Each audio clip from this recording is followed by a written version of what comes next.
Tampang ito ay rated SPG, striktong patnubay at gabay ng magulang ang kailangan. Matapos makalipat ni Ramon sa kanilang bagong tahanan ay hindi pa rin nga titigil si Olga na hindi matapos at makapaghiganti sa ating bidang si Tanggol. Kaya naman tatawagan niyang muli si Balatukan upang sabihin na kailangan niya nang makuha si Tanggol sa lalong madaling panahon dahil nakatakda na umano ang araw upang tapusin niya ito. Ngunit sa hindi inaasahang pagkakataon at pangyayari ay narinig naman ni Ramon ang lahat ng pinag-usapan ni na Olga at Balatukan. Kilalang kilala ni Ramon ang mga taga-Bilibid lalong-lalo na si Chip Espinas at Balatukan. Kaya naman nagtataka siya kung bakit gustong makita ni Olga si Tanggol gayong naroon lang umano ang kanyang anak na si Tanggol sa mansyon.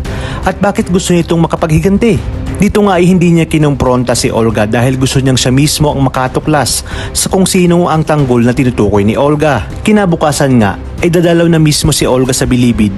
Pasusundan naman ito ni Ramon kasama si Severino.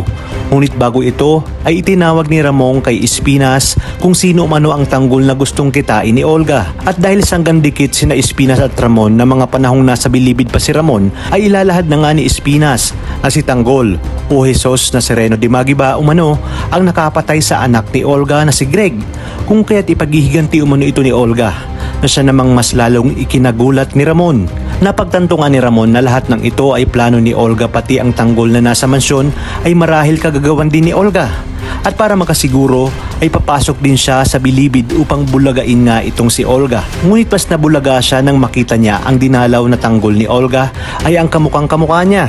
Sinabi niya sa kanyang sarili na hindi niya na kailangan ng anupang test o ebidensya dahil lukso ng dugo pa lang ay sigurado siyang ito ang kanyang tunay na anak. Wala namang nagawa pa si Olga dahil napapalibutan na siya ng mga tauhan ni Ramon.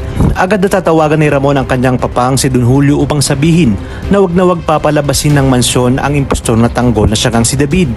Ano kayang gagawin ni Ramon sa oras na malaman niyang si Tanggol pala ang tumangay kay Monique at ang kanyang tunay na anak nga?